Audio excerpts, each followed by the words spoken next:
Before we dive into today's episode, you may have noticed something looks a little different around here.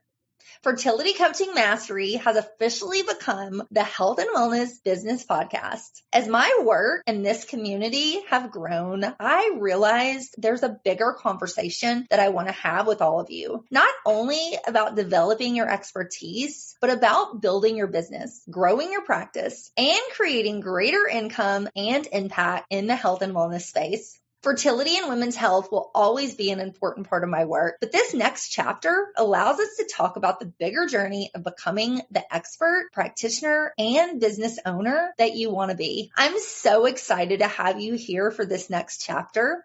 Now let's get into today's episode.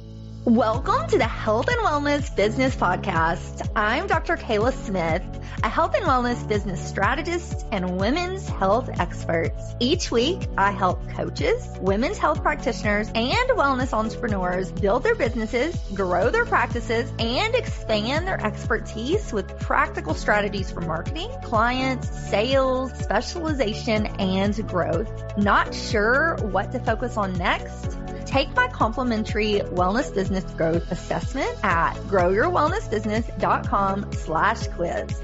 Now, let's dive in. Hi, I'm Dr. Kayla Smith, your host, and today I want to talk about something that has allowed me to build my business. I continue to grow year over year. I am constantly building relationships with not only my clients and patients, but also with other practitioners in this field. And so today I'm going to pull back the curtain on one of the biggest reasons and how I've been able to grow and sustain and scale this business. And what is interesting, this isn't because I have a huge social media following. I only have about 10,000 followers on 2 different Instagram accounts as of the recording of this podcast in 2026. It wasn't because I ran a bunch of Facebook ads. I've done ads in the past, but they've never really worked out for me. And I didn't have the investment that I needed to put into ads to get them to work. And so I've really done this all organically. And it wasn't because I had a reel go viral. And honestly, if I could go back and start my business all over again, this is probably one of the first strategies that I would focus on. What is it? It's collaboration. And looking back over the last several years, some of my biggest opportunities came from just one relationship, one introduction, one podcast interview, one summit, a conference, a stage, a person that opened a door that I can never open for myself. And the truth is that as your business grows, it will grow so much faster if you look at collaboration, not competition, and try to make friends and form relationships with people that are doing better than you, that are 1, 2, 3 steps ahead where you want to go, so you can watch them and see how they got there. And hopefully you can collaborate with them. You bring value to the table, and so they're going to want to collaborate with you. And so that's how you are going to grow your business. You're going to get in front of audiences and on stages with people that have a bigger audience than you. And relationships have built my business more than anything else. I have done so many things where I have podcasts guested, I've hosted summits and I've been on summits, I've spoke at events, I have referral partners, I've done joint masterclasses and IG lives, I have affiliates, I've networked at conferences, and I've built practitioner relationships, and every single relationship that I have built leads to 5 more. The more I meet people and get in front of the right people, the more that grows my impact, my income, and allows me to get in front of their audiences. So instead of saying, what can I get out of this collaboration? I want you to ask, how can I serve? How can I make this person's life easier? And how can I bring value to the table based on what they're already doing and bring something different? So maybe that's as small as sharing someone's content. Maybe that's referring patients. Maybe that's writing a testimonial or supporting somebody's launch as a referral partner. Maybe it's just buying their program. Or maybe it's showing up before they even ask for anything, and you just find this person and you reach out and say, I love what you're doing. I would love to see how I can help you. People remember generous people. And that's one of the things that I've done that's been so successful is anytime I see somebody that I feel like, they're doing really cool stuff. And either it's the same as what I'm doing. We have the same audiences. Obviously, we're two different individual people, so we do things a little bit differently. But I might look at somebody and be like, we have the same audience, but how could I help her audience? And how could she help mine? Or maybe it's somebody that's competing, not necessarily competition, but it's two different realms of the same business. And so that also, I would say, how can I help that person? How could we help each other? Or maybe it's two different businesses. I've gone and spoken on some stages where it's that person does marketing and I do health, but people that want to learn about marketing also probably care about their health. And I went and did a collaboration with somebody one time where she owned a yoga studio, and I went and talked about nutrition and she talked about yoga, and we were able to collaborate in that way, both under the realm of health, but in two totally different ways. Or maybe it's referring patients, writing testimonials, supporting their launches. Always be asking, how can I support that person's business before you ever ask how they can support yours. And so who do I collaborate with? Well, I like to collaborate with people who have similar values, similar missions, have complementary audiences, have integrity, generosity, and a collaboration mindset. Very few people that I have reached out to have ever said no. Some people have said, not right now. This is not the right time. I'm in the middle of a launch, or I'm in the middle of an event, or I'm out of town traveling with my family.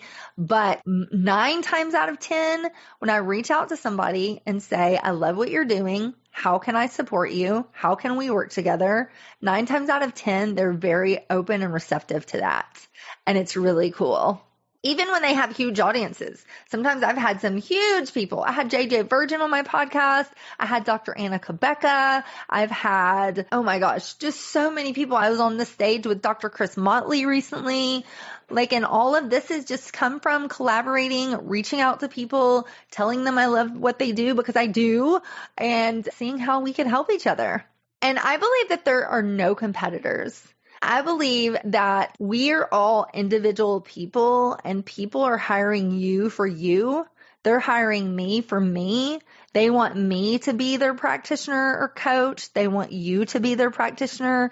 And so even if we both focus on fertility, it's two different practitioners, and they're going to come at it a very different way. That's why I created my fertility and hormone coach certification program, and I teach a lot of my strategies within that program.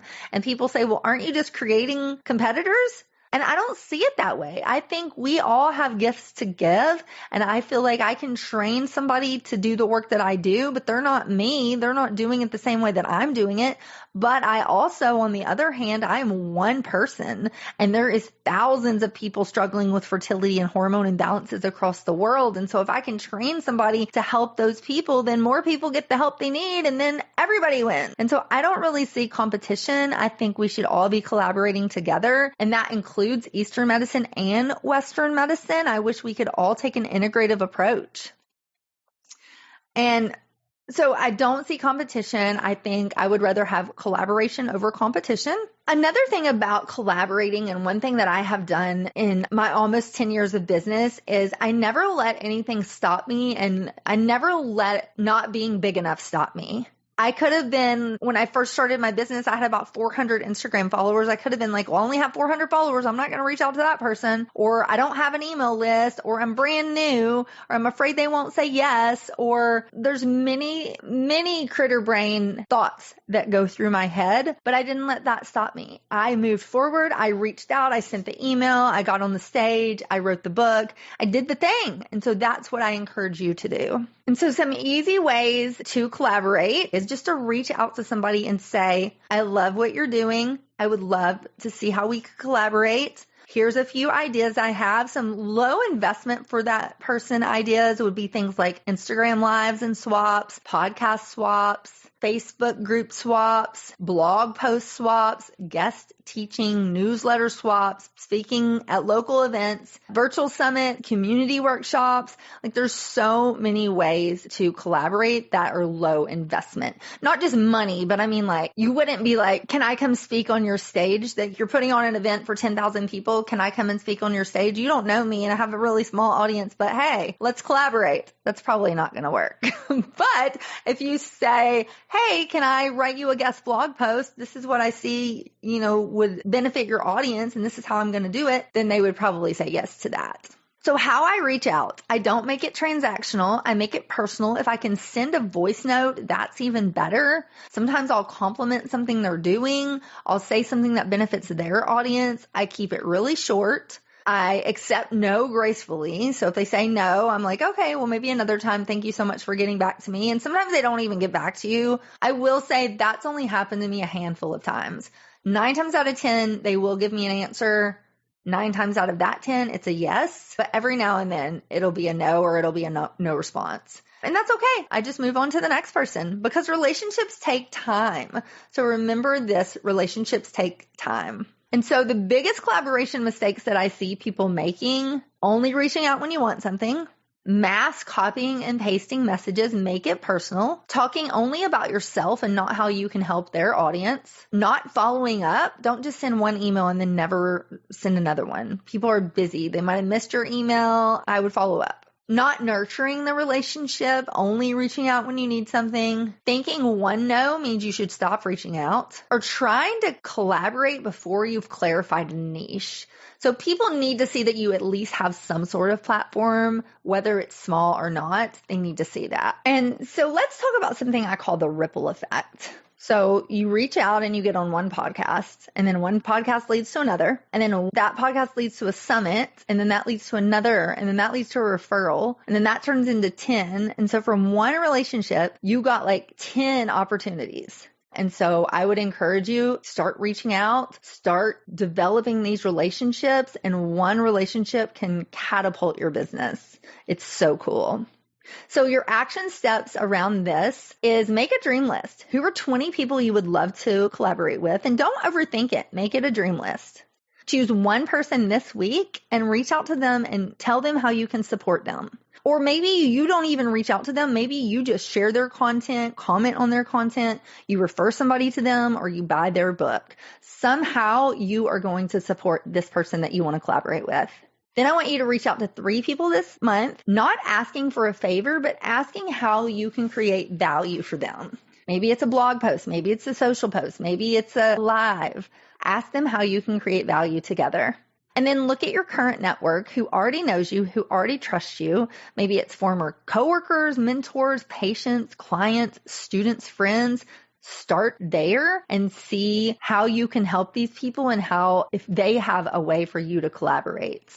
And then commit to one collaboration at least once a month, a bigger collaboration. So maybe that's a podcast, a live event, a workshop, a newsletter, guest teaching. Consistency will compound. So as I wrap up for today, I hope one thing really stuck with you. You don't have to build your business alone. In fact, I don't think you're supposed to. Some of the biggest career opportunities didn't happen because the perfect marketing strategy. They happened because I invested in relationship, because I showed up consistently. I looked for ways to serve before I asked for anything in return. And because I stopped seeing other practitioners as competition and started seeing them as future collaborators, my business was able to grow and leap and even quantum leap. But it all starts with that one conversation. So do not be scared to start that one conversation. So thank you for spending time with me. I hope this episode inspired you to start to collaborate and build those relationships. So thank you for listening, and bye for now. I'll see you next week. Bye. Thank you so much for listening to the Health and Wellness Business Podcast. If you enjoyed this episode, follow the show and share it with another health and wellness professional who's ready to grow, ready to discover your next step. Take the complimentary Wellness Business Growth Assessment at growyourwellnessbusiness.com/quiz. You're here to make a difference. Let's build a business that allows you to do that. Until next week.